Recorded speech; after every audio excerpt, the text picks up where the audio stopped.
Hey everybody, all right, I'm just gonna wait a second and see if this gets up.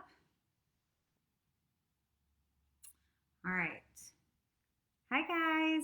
All right, I know it's kind of dinner time here on the East Coast. So if you're just hopping on, say hello. Make sure we are live before I get started talking. Got some bags under my eyes, huh? All right. Well, you might be wondering, what is the C word, right? So I wrote for this live topic, I was like, how I found out I have the C word and what's next. Okay, so I'm just gonna jump right in. If somebody hit share and you're seeing this and we aren't friends, my name's Blair Critch. So nice to meet you. And if you are a friend of mine and you have been reaching out to me over the last week or two, I just want to say thank you so much. Hi, Donna. Thank you so much for all the beautiful messages, the scriptures, the encouragement, the songs. Hi, Tony. There were so just many amazing things, and please keep them coming because this is just the beginning of my journey. But I wanted to share because a lot of people have asked me over the last few days, like, how did you find out that you have this particular cancer that you have? And like, how did you find out all of this? Hi, Alexa. And so it's really important, I feel like, that I share. And actually, I'm going to share a couple things. I'm going to walk you guys completely through this, okay? I'm going to share with you the symptoms that I had, the me pushing and finding out for myself and being my own advocate to finding out where I am now and then what's next for me. But before I even do that, I want to encourage you that if you're walking through something right now, whether it is medical or personal or emotional or whatever, some kind of struggle, it really helps to talk to people. It really does. And I know the first thing we want to do is protect others and we want to close ourselves off and we don't want to share those kind of things. We want to always be happy and joyful. And like, that is really my personality. So I get that. And I get not wanting to share this journey with others. I get wanting to get through it first. And I will tell you guys, a lot of you guys know my story that Ryan and I went through a really hard time back in like 2008 to 2010 with our bankruptcy and then his addiction.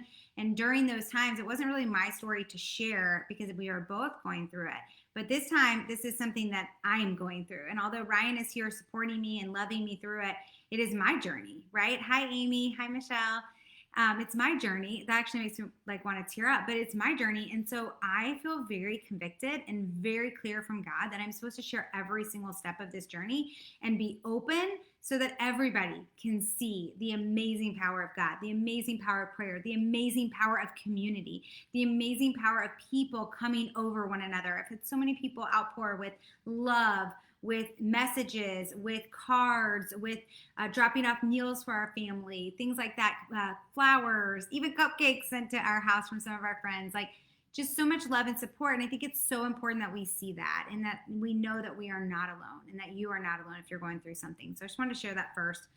So let me break it down first. I want to tell you guys, so I'm grade 1, stage 3A of low grade serous carcinoma.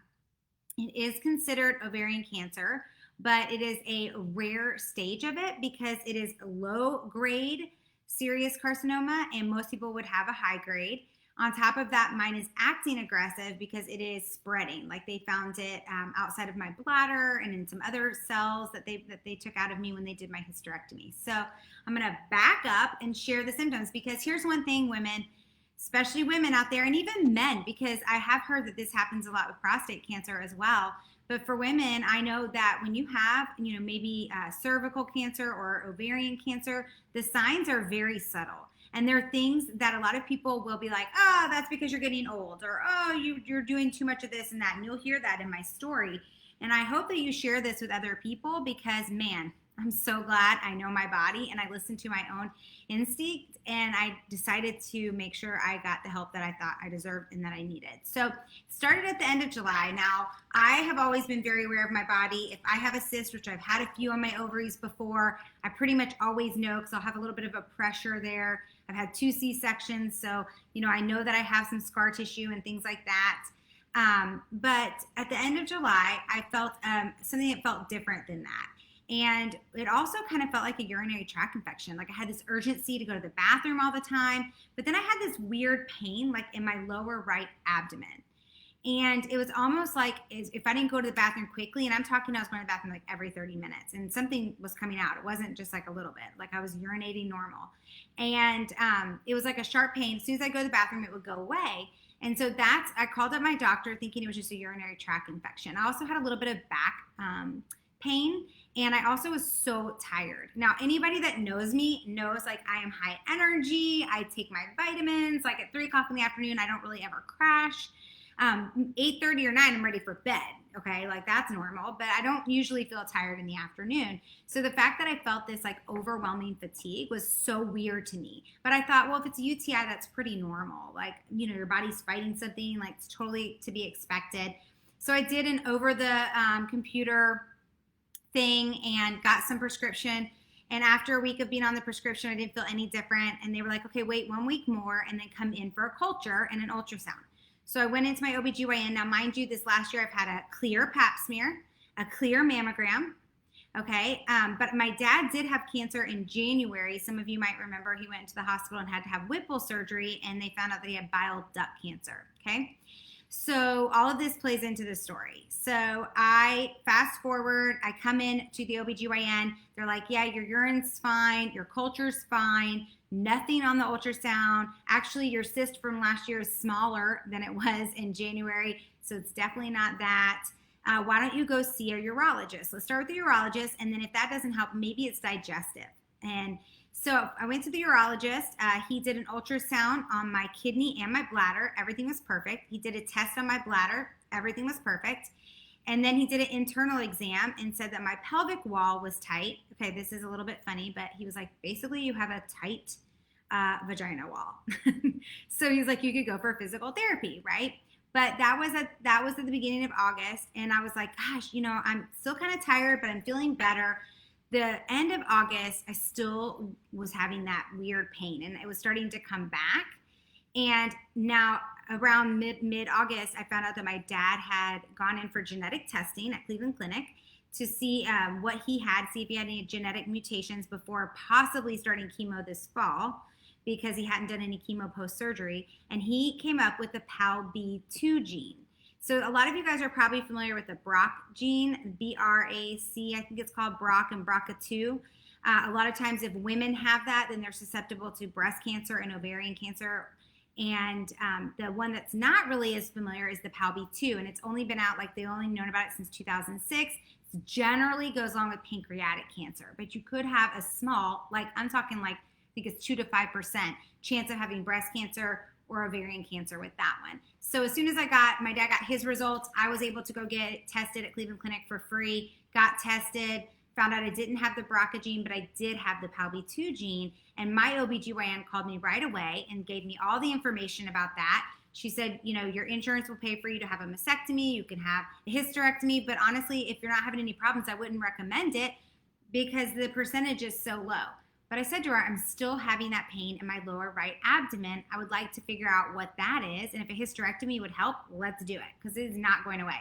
And she said, come in, let's do a CA-125. So if any of you guys know what that is, it's a blood test that can show your cancer levels, but it's also tricky and it's very controversial because sometimes your numbers can be really high and it's just an inflammation in your body caused from something else. But at least it's a beginning, assessment. It's what my dad goes in for every 3 months to check his levels since post-surgery. And I've seen my dad's go down. Like before surgery, he was at 130. After surgery, he was at 58. He's maintained 58. Actually, this week he's at 55, which is awesome. He doesn't have to have chemo.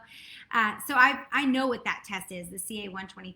And so when I went in to get it done, my doctor called me. It was a Wednesday, and she said, your number is 168. The average woman your age should be 35. So we need to get you in for a CT scan Friday. So this was a Wednesday. Friday, she's like, we're going in for a CT scan. Be ready. Pick up the drink on Thursday.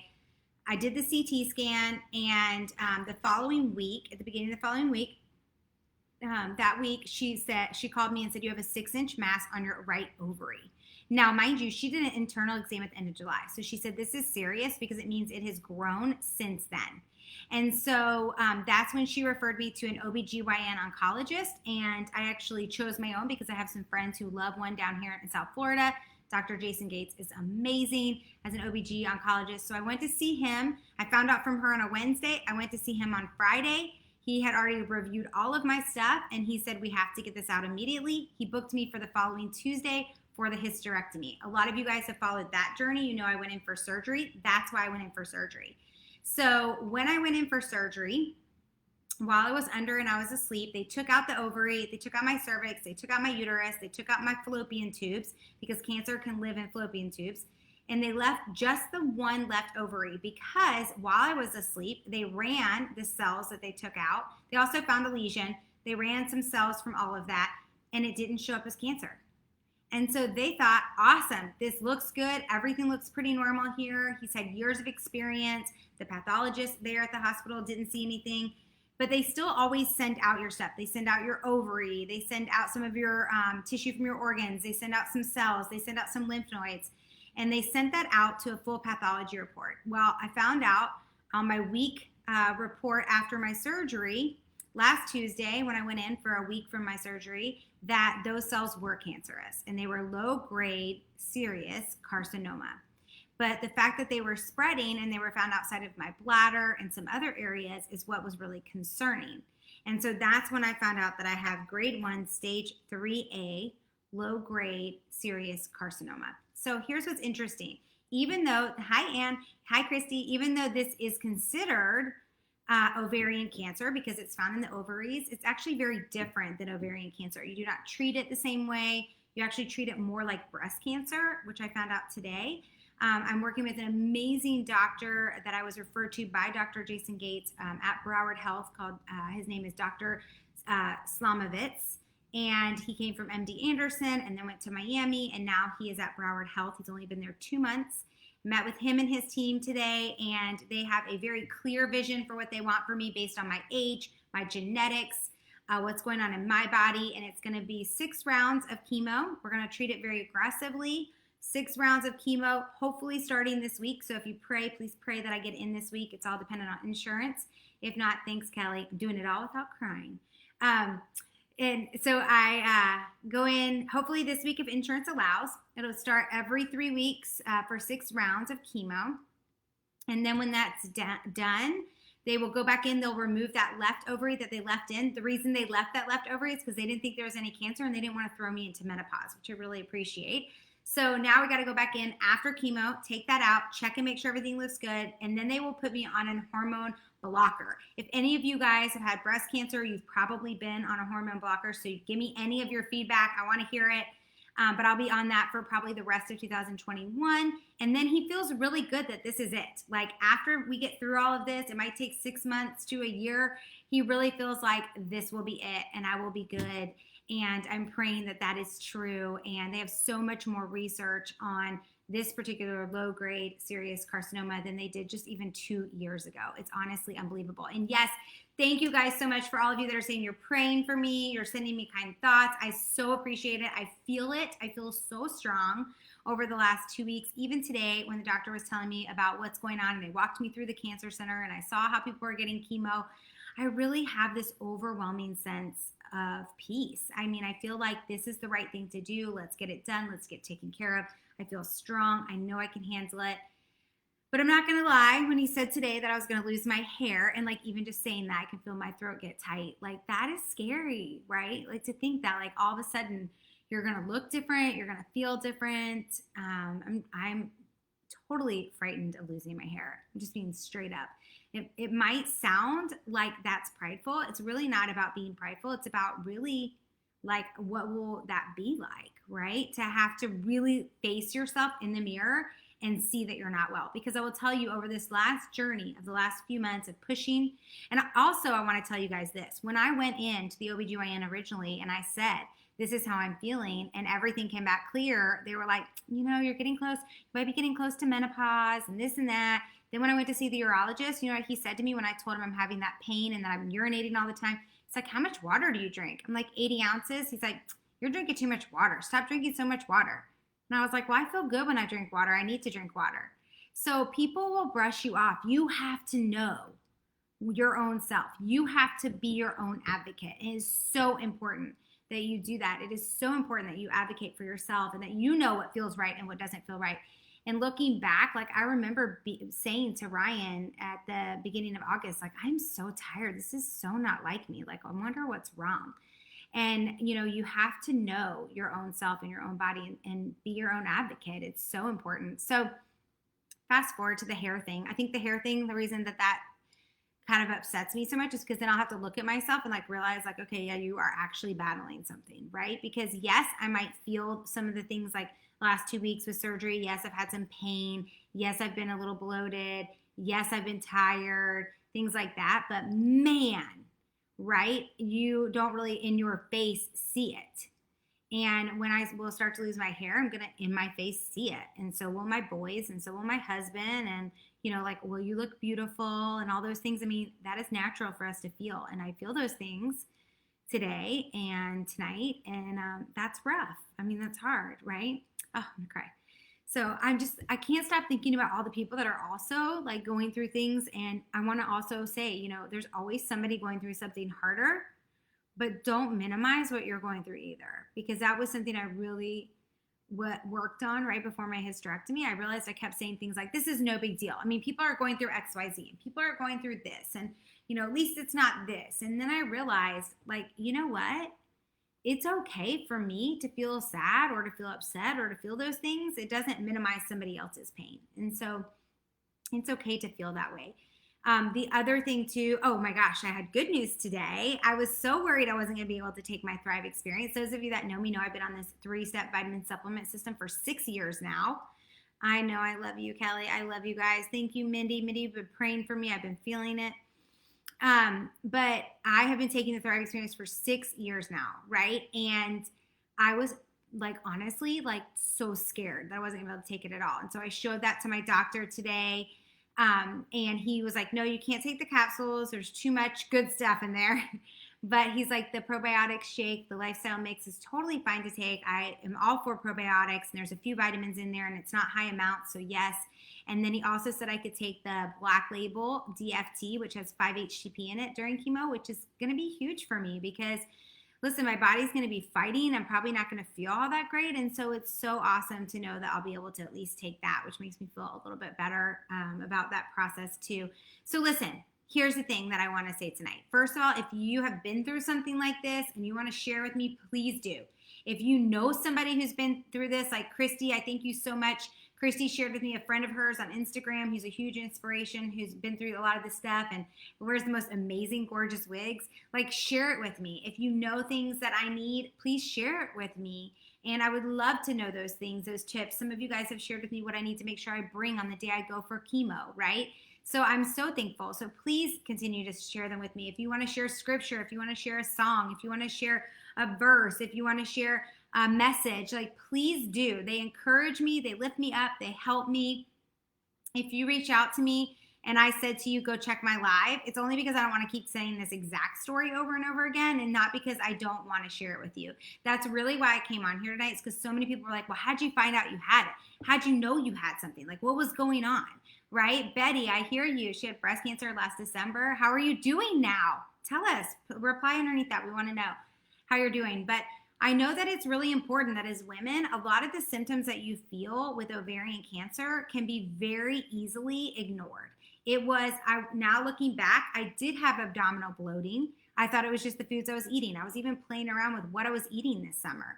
I even stopped drinking certain things because I thought that was what it was.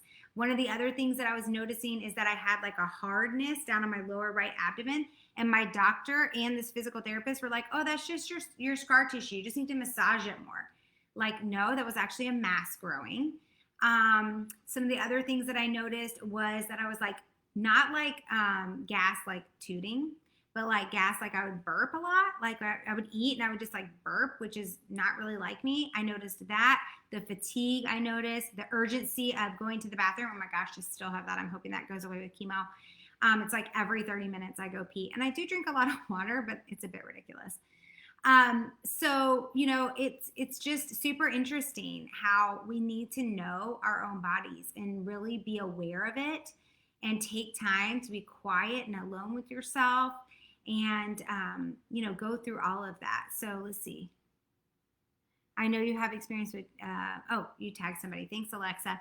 So I hope that if you know somebody that's going through something, that you will encourage them with this. I do want to share with you guys a few things that I've been doing that have really helped me. One is, like I said, being open and sharing and talking about this in a very open way. Even with our children, we have told our 16-year-old and our 14-year-old boy, like, talk about it with anybody you want to talk about it with. This is not a secret. People are going to ask you how I'm doing. Do not be annoyed by that. Instead, look at that as a huge blessing. We have an amazing community of people who want to serve, help, and lift each other up. The second thing that has really helped me is sticking to a morning routine. So even if I'm allowing myself to sleep a little bit more than usual because I am exhausted right now, I don't know if that's from recovering from the hysterectomy or if it's from having cancer in my body. I'm not really sure. But I have still stuck to a morning routine. So like whenever it is that I do get up, I get to my devotion. I try to write in my journal. I, try to, read something every day. And so I'm trying to stick to that morning routine that really helps to keep my mind filled with right things right away. The next thing that I've been doing is making sure I'm listening to positive music. And that's been really, really important because what you fill your brain with, our mind can race, right? You hear all those things in your head like a million times, right? And so the best way to calm my head is to just listen to beautiful music, to listen to praise music, to listen to classical music, to listen to upbeat music, and to really just fill my head with that positivity and that strength. And so a few of you guys have sent me songs. I love it. Cheryl, one of my friends, sends me songs. Alejandra has sent me songs or messages. My sister-in-law Vanessa sent me some songs. Like it's awesome because it really does allow me to add it to my album. And it's one of the things I'm going to bring with me to chemo is my album that I've been making on my phone. I also, an album that I'm making on my iTunes song list is what I'm talking about, my playlist.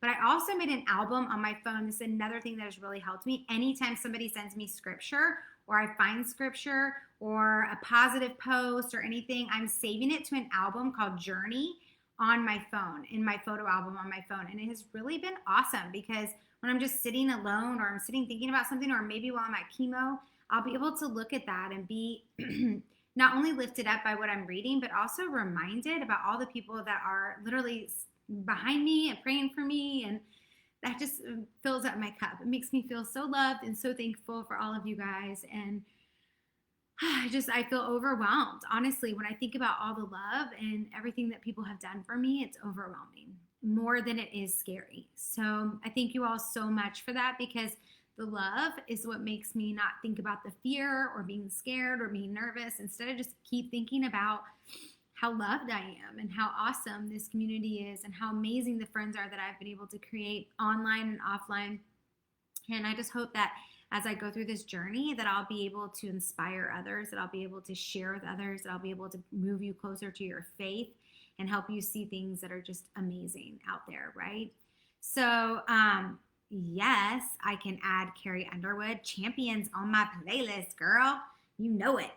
So I love you guys. Thank you so much. And if there's anybody, tag a friend below that's going through something like this, or hit the share button or hit the watch party button. Like my purpose with this is just to help others as well as they're going through this. And any questions that you guys have, feel free to put them below and I'll make sure I answer them too. Okay. Love you all. Thank you so much. If we are friends and you know that we have mutual friends, please tag them below because I won't be able to get to everybody, but I want to make sure like all my friends know what's going on because the more prayers, the better, right? Love you all. Good night.